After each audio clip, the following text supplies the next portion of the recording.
surgió primero fueron precisamente los cursos, ¿no? Porque antes los divulgadores se formaban líricamente en la práctica por el método de maestro y aprendiz, ¿no? O sea, te juntabas con alguien y ibas aprendiendo sobre la marcha, que era lo que pasaba mucho en el Centro Universitario de Comunicación de la Ciencia de la UNAM. Y después comenzaron a darse cursos para formar divulgadores, pues en diversas áreas, pero principalmente en el área escrita, que es la básica para cualquier divulgador. Digamos, la herramienta de la palabra escrita es fundamental para cualquier otro medio como base, ¿no? Porque todos los medios tienen un guión. Entonces empezaron a dar cursos primero de redacción o de escritura, y empezaron a surgir cursos pues de otras técnicas, ¿no? Supongo que audiovisuales o de talleres, pero fue más o menos hasta la década de los 90 que se pensó que ya había que formalizar un poco más la formación de los divulgadores, la profesionalización, ¿no? Que era lo que se buscaba, y lo primero que surgió fue el diplomado en divulgación de la ciencia del Centro Universitario de Comunicación de la Ciencia, que se inició, pues no sé, por ahí de 1992 me parece. Entonces, bueno, ese diplomado ya tiene creo que 17 años o algo así, y esa ya es una instancia formal, digamos, ¿no? Aunque no tenga el nivel de posgrado, pero sí es un diplomado con reconocimiento oficial, etcétera, con un programa, y pues ha formado mucha gente muy exitosa en su labor, que han llegado a trabajar en los medios o a ocupar puestos relacionados con la divulgación científica, es decir, a ejercer, ¿no? Y después empezaron a surgir programas más bien de posgrado. Lo curioso es que no han surgido licenciaturas en divulgación, y tampoco hay muchos lugares donde haya cursos de licenciatura, por ejemplo, en una licenciatura en comunicación, que aborden la divulgación científica o el periodismo científico, pero sí han surgido posgrados. Entonces uno es el que surgió en la UNAM, en la asociación de que ya el Centro de Comunicación de la Ciencia se convirtió en Dirección General de Divulgación de la Ciencia, en asociación con el Instituto de Investigaciones Filosóficas. Su posgrado en Filosofía de la Ciencia abrió una rama en Comunicación de la Ciencia, y surgió también el posgrado del ITESO, y quizá algún otro por allí que ande, pero bueno, lo que yo he visto de esos posgrados en Comunicación de la Ciencia es que lo que están más bien formando es gente que estudia la comunicación de la ciencia, o que planea, pero no tanto gente que ejerza. Creo que no están cumpliendo muy bien la función de formar comunicadores, sino más bien formar gente que reflexione o que gestione asuntos relacionados con la comunicación pública de la ciencia, pero no que les dé las herramientas para hacer la labor directamente, o no tanto, ¿no? Y en ese sentido, los cursos que tú llamas más informales, yo no creo que sean menos académicos, ¿no? Pero sí son, digamos, más libres y más breves, etcétera. Yo creo que esos son los que siguen formando mucha gente para tener las habilidades prácticas para ejercer la divulgación científica. Y bueno, mucha gente damos cursos de todo tipo, ¿no? De todos los medios, de medios audiovisuales, de radio, de escritura, de museos, de talleres, y de áreas complementarias, ¿no? Por ejemplo, de filosofía de la ciencia para divulgadores, o de historia de la ciencia para divulgadores, o de historia de la divulgación, en fin. Andamos por ahí, yo y muchos colegas, dando cursos por toda la República, o a veces de repente nos invitan a algún país hermano latinoamericano a dar algún curso. Y yo creo que esos cursos están cumpliendo todavía una función muy importante que todavía los posgrados no cumplen. Y el diplomado de la UNAM, pues también es el que ha seguido formando principalmente más divulgadores que ejercen la divulgación, ¿no? Bueno, yo lo que he visto en que todos los lugares hay de pronto demanda, ¿no? Por estos cursos, porque se ve que, bueno, ya sea la comunidad científica o las autoridades del área científica o las universidades, de pronto reconocen la necesidad de tener gente con una formación más allá de la improvisación, digamos. Entonces hay de pronto mucha avidez por estos cursos, En algunos lugares como Tabasco incluso ha habido esfuerzos sostenidos, ¿no? Durante varios años nos estuvieron invitando anualmente a dar talleres para periodistas. Bueno, ahora ya ese esfuerzo ya se detuvo. Pero yo lo que he visto en muchos estados es que son como esporádicos, ¿no? O sea, de pronto invitan a una persona 2 o 3 veces, a diferentes personas, pero no hay programas continuos, ¿no? Hay casos, en Tlaxcala, por ejemplo, hay un posgrado donde invitaban regularmente a profesores del diplomado de la UNAM a dar clases a sus estudiantes allí en Tlaxcala, pero también ese se ha detenido porque esos cursos eran parte de un posgrado que ellos tienen en comportamiento animal, y el propio CONACYT les dijo que no les parecía correcto que los científicos en formación se les distrajera el tiempo enseñándoles comunicación, ¿no? Entonces, bueno, todavía como que surge de pronto la oportunidad y la necesidad, y se busca gente que pueda dar esa capacitación, pero no son esfuerzos sostenidos. Ahora, lo que pasa es que también no hay tanta gente que dé estos cursos, ¿no? Entonces, de pronto cuando hay mucha demanda, pues son las mismas personas que quieren que vayamos a todos lados, ¿no? Entonces también hay que formar más formadores de comunicadores de la ciencia. Bueno, mucha gente cree que la gente ya no lee porque se la pasa en internet, pero yo creo que el 90% de lo que hace uno en internet es leer, ¿no? Uno lee en Facebook, uno lee en Twitter, uno lee en blogs, en páginas web. Entonces, bueno, mucha de la divulgación que se está haciendo actualmente, no solo por escrito, también en otros medios como audio o video, pues se hace en internet, ¿no? o se comunica, se difunde por internet. Lo que sí es indudable es que un buen divulgador que tenga un buen manejo del medio escrito, es decir, que sepa no solo redactar, sino poner sus ideas de una manera ordenada y clara y atractiva, ¿no? y creativa, pues tiene una herramienta que le sirve no solo para escribir, sino también para desarrollar proyectos en otros medios, como puede ser video, o como puede ser radio, o como puede ser, yo no sé, televisión, o conferencias, o talleres.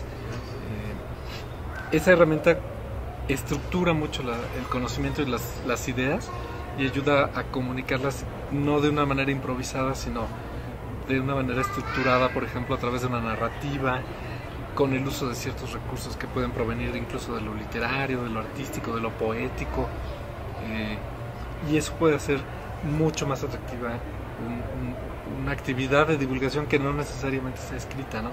Pero se nota cuando la gente sabe escribir.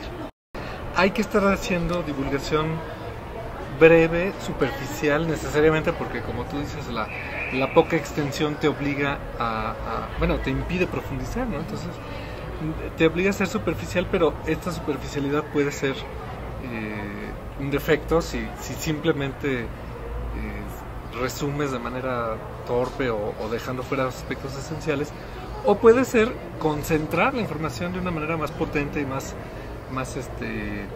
compacta, digamos, para que se transmita sin perder los aspectos esenciales, ¿no? Entonces es necesario eso, porque los mensajes breves, bueno, es la tendencia actualmente, o sea, cada vez la gente nos estamos acostumbrando a leer cada vez textos más breves, y tenemos que alimentar eso, ¿no? Pero también tienen que haber textos largos, y tiene que haber libros, y tiene que haber artículos extensos en revistas, ¿no?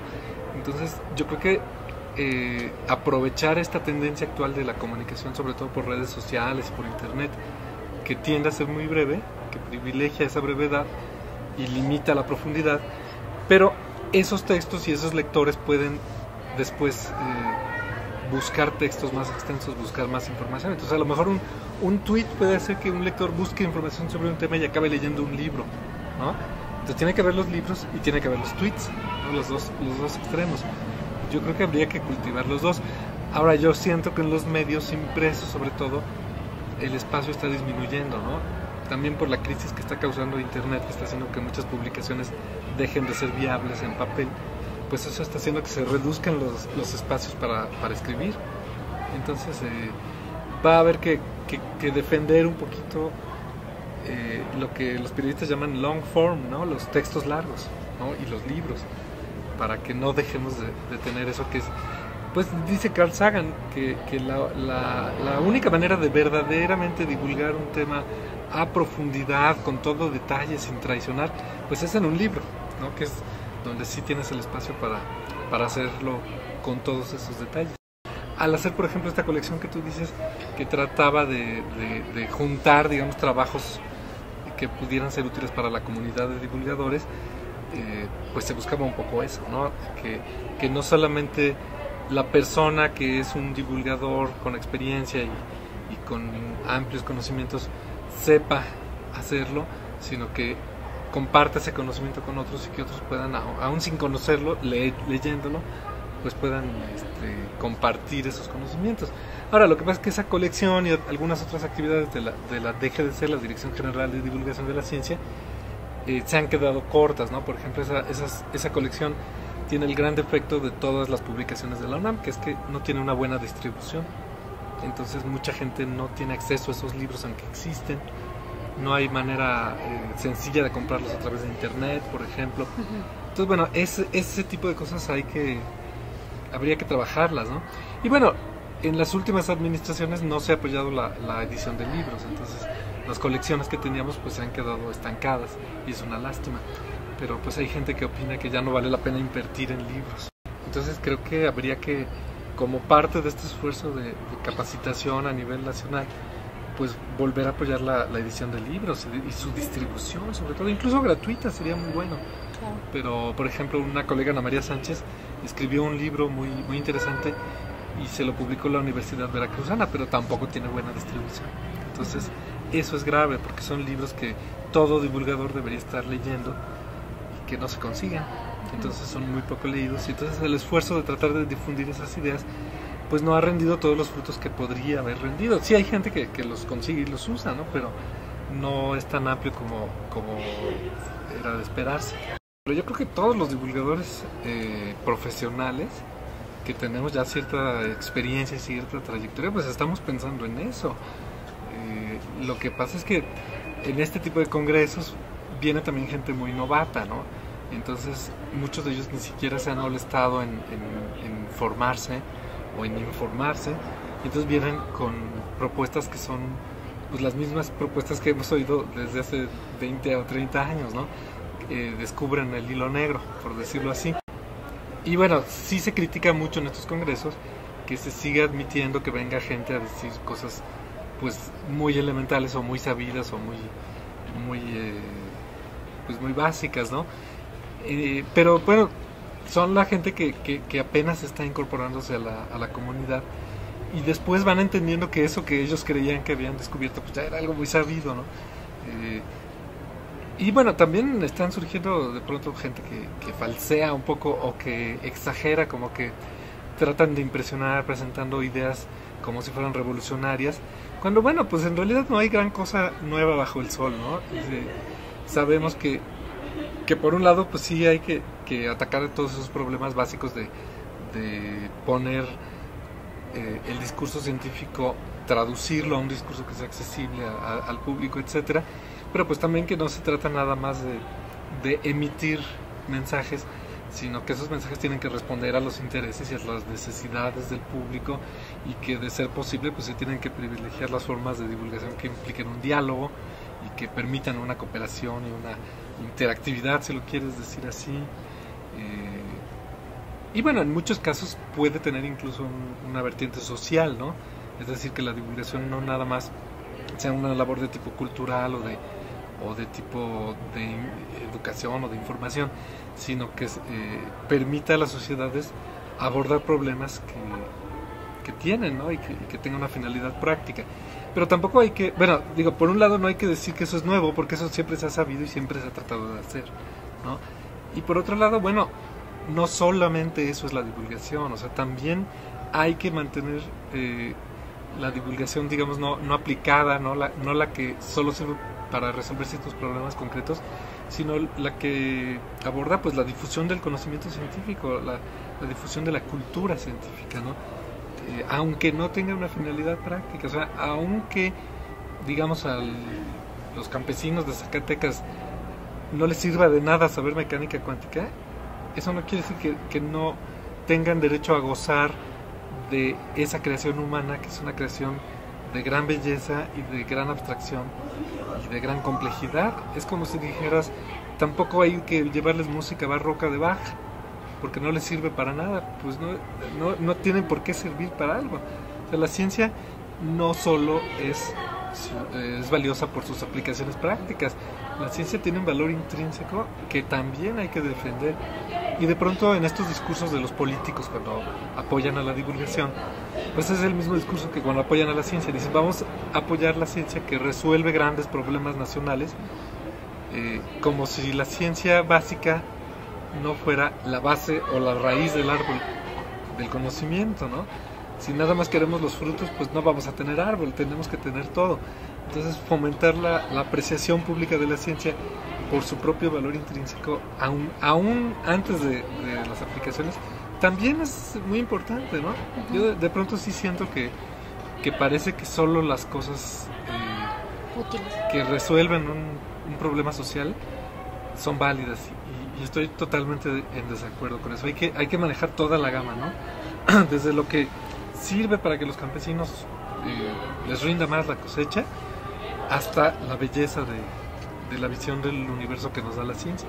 Porque además, al fomentar la apreciación de la ciencia por su propio valor intrínseco, estás indirectamente ayudando a que la gente empiece a aplicar esa manera de ver el mundo a los problemas prácticos. O sea, es decir, una persona que tenga una cultura científica automáticamente ante un problema va a empezar a pensar a la manera de los científicos, ¿no? O sea, ¿cuál es el problema?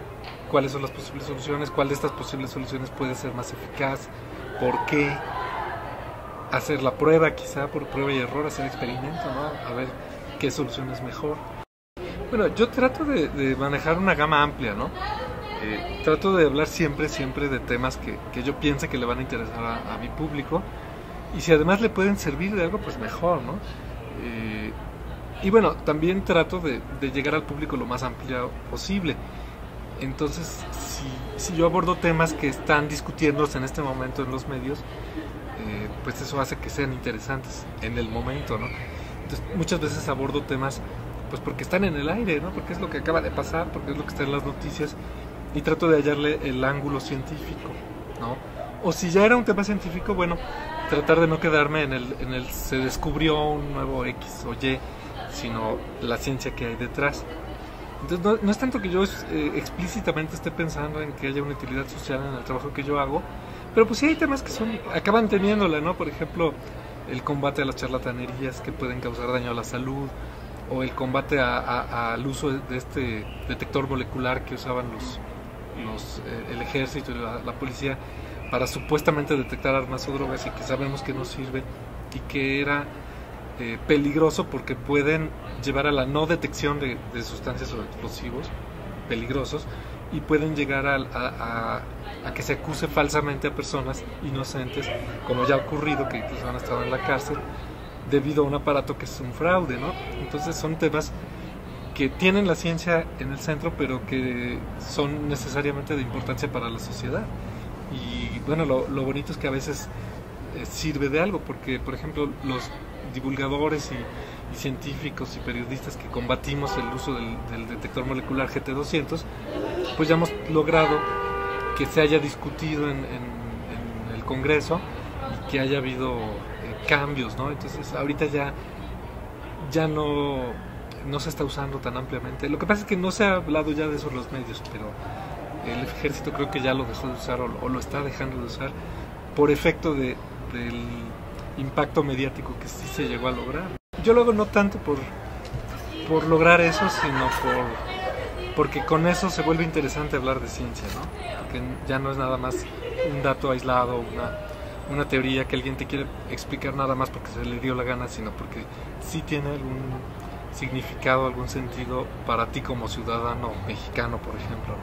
Bueno, yo lo que haría es adoptar como eje la cultura científica, ¿no? En este país hay una gran incultura y una educación muy deficiente, incluso la alfabetización todavía es muy deficiente, Entonces, en este momento, en un país como el nuestro, todo sirve, o sea, todo tipo de divulgación científica, siempre y cuando lo que divulgue sí sea ciencia, ¿no? Y siempre y cuando no esté divulgando mal la ciencia, es decir, con errores, todo va a encontrar un público y ese público lo va a agradecer y lo va a apreciar y a lo mejor lo va a asimilar y lo va a aplicar, ¿no? Desde las pláticas que son básicamente como chistosas y muy superficiales, hasta las conferencias que pueden ser muy sesudas, hasta los libros, lo que tú quieras, los museos de ciencia, todo sirve. Lo que pasa es que en México se hacen muchísimos esfuerzos dispersos y de manera ineficiente, porque mucha gente redescubre lo que otros ya habían descubierto a través de mucho sangre, sudor y lágrimas, ¿no?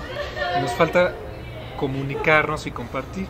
Entonces yo lo que haría sería proponer el eje de la cultura científica, que yo la defino como la apreciación, la comprensión y la responsabilidad social respecto a la ciencia, ¿no?